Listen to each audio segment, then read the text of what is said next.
Bien, chers frères et sœurs, nous voici nous aussi réunis dans cette église Saint-Michel de Gélos. Et 50 jours après la célébration de la Pâque, le mystère de la résurrection de notre Seigneur Jésus-Christ. Nous sommes nous aussi rassemblés un peu comme les apôtres avec la Vierge Marie au Cénacle, dans notre Cénacle à nous, pour attendre la réalisation de la promesse du ressuscité, la venue de l'Esprit Saint. Nous nous rappelons qu'il y a 10 jours, nous célébrions l'ascension de notre Seigneur Jésus, sa montée au ciel, où nous avons eu le sentiment que le Christ, d'une certaine façon, nous abandonnait pour retourner d'où il venait, chez Dieu, son Père et notre Père.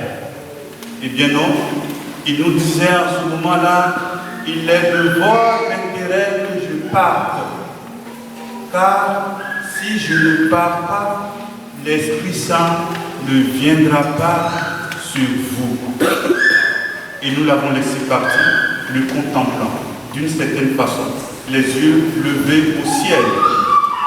Et voilà qu'aujourd'hui, la promesse se réalise, non pas seulement pour ceux qui aujourd'hui vont recevoir le sacrement de confirmation, Maëlys, Pierre, Jean, Daniel, Martha, Martin, Arthur et Alexandre. Non pas seulement pour eux, mais pour nous tous, chacun d'entre nous, renouvelé dans la promesse que Dieu a faite de nous envoyer son Esprit Saint. Aujourd'hui, pour chacun d'entre nous, et pour les saints en particulier, le don de l'Esprit Saint descendra sur chacun d'entre eux comme des lampes de feu, pour en faire des hommes fragiles, femmes fragiles, des témoins courageux, audacieux de la bonne nouvelle du ressuscité. La bonne nouvelle pour nous aujourd'hui, c'est que nous ne sommes pas seuls. L'Esprit de Dieu est en nous, l'Esprit de Dieu agit en chaque baptisé, l'Esprit conduit l'Église et il la conduit sur les chemins de la paix, de la justice et de l'amour.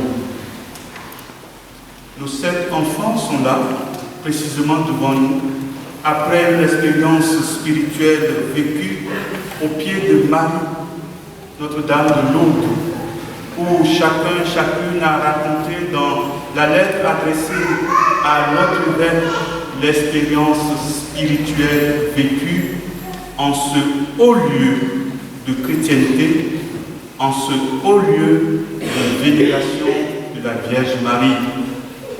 Comme Bernadette, ils se sont mis à l'écoute de la Vierge, qui les invitait à venir boire à leur source, à se recueillir, à faire l'expérience spirituelle avec des milliers de fidèles chrétiens qui, comme eux, croient en Jésus ressuscité.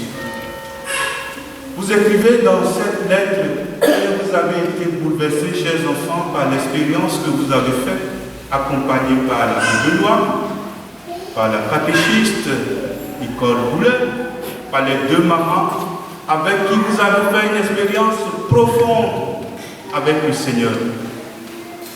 L'expérience de la procession au flambeau, où avec des centaines de milliers d'hommes et de femmes, vous avez marché, chanté, priant la Vierge Marie, Mère de Dieu, celle qui nous donne le Sauveur ressuscité.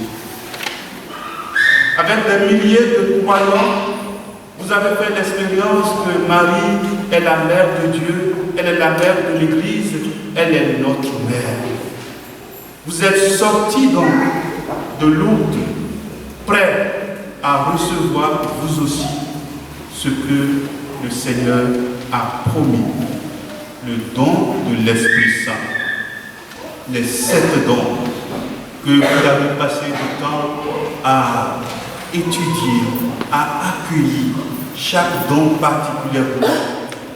Vous avez passé du temps à détecter les fruits de l'Esprit Saint et résolument vous voulez vous mettre en marche pour devenir à la suite des aînés, des anciens, des témoins de la bonne nouvelle du Christ ressuscité. Chers enfants, particulièrement cette année, vous êtes préparés à recevoir le sacrement de la confirmation comme un cadeau de Dieu, un don de Dieu qui vous est fait pour que vous deveniez d'une certaine façon adulte dans votre foi. Le sacrement de confirmation que vous allez recevoir vient justement pour confirmer votre foi baptismale. Vous faites désormais de vous des témoins, même à votre âge, des témoins vivants de Jésus ressuscité. Parce qu'en réalité, l'annonce de l'évangile bonne nouvelle, elle n'est pas affaire des anciens, des papis, des mamies, des papas, des mamans. L'annonce de la bonne nouvelle du ressuscité est l'affaire de tous baptisés. Alors aujourd'hui, en recevant le Saint-Esprit, le Paraclet, le Paratonel, l'Avocat, vous voulez vous armer de force spirituelle pour aller à la rencontre de vos frères, de vos soeurs, de vos amis, de vos copains, de vos copines, pour leur dire, moi, j'ai rencontré Jésus. Pour leur dire, il y a des raisons d'être disciple de cet homme-là. Pour leur dire, il y a de la joie à être ami de Jésus. Au moment où nous célébrons aujourd'hui la Pentecôte, la descente de l'Esprit Saint, avec vous tous qui êtes là pour leur manifester votre amitié, votre sympathie, votre sollicitude, votre présence paternelle, maternelle et spirituelle, c'est avec tout ce que nous voulons nous remettre en route. En route comme un peuple de croyants, un peuple de baptisés, un peuple de confirmés, appelés là où nous sommes à rayonner de Jésus. Évidemment, cela suppose que nous puissions venir nous nourrir à la parole de Dieu, que nous puissions venir nous nourrir au corps et au sang du Christ, au rendez-vous de tous les dimanches particulièrement, là où nous recevons le corps du Christ. Si vous ne mangez pas le corps du Fils de l'homme, dit Jésus, vous n'aurez pas la vie en vous. Qui mange ma chair et boit mon sang demeure en moi et moi en lui. C'est à ce rendez-vous-là que nous venons chaque dimanche particulièrement reprendre des forces eucharistiques. Nous venons nous nourrir pour à notre tour repartir et contaminer nos frères et sœurs. Comprenez-le bien, chers frères, l'Église meurt sans Eucharistie. Si nous ne répondons pas à ce rendez-vous eucharistique, nous tuons l'Église. On ne peut pas construire l'Église sans Eucharistie. Ne désertons pas ce lieu où Dieu nous convoque chaque jour. Heureux les invités au repas du Seigneur. C'est chaque jour, chaque dimanche que le Seigneur veut que nous venions à lui pour nous nourrir de son corps. Pour que, vis-à-vis de ceux-là qui sont de l'autre côté, nous soyons témoins vivants de son amour, que nous portions du fruit. C'est chaque célébration, c'est à chaque célébration que nous recevons l'Esprit Saint.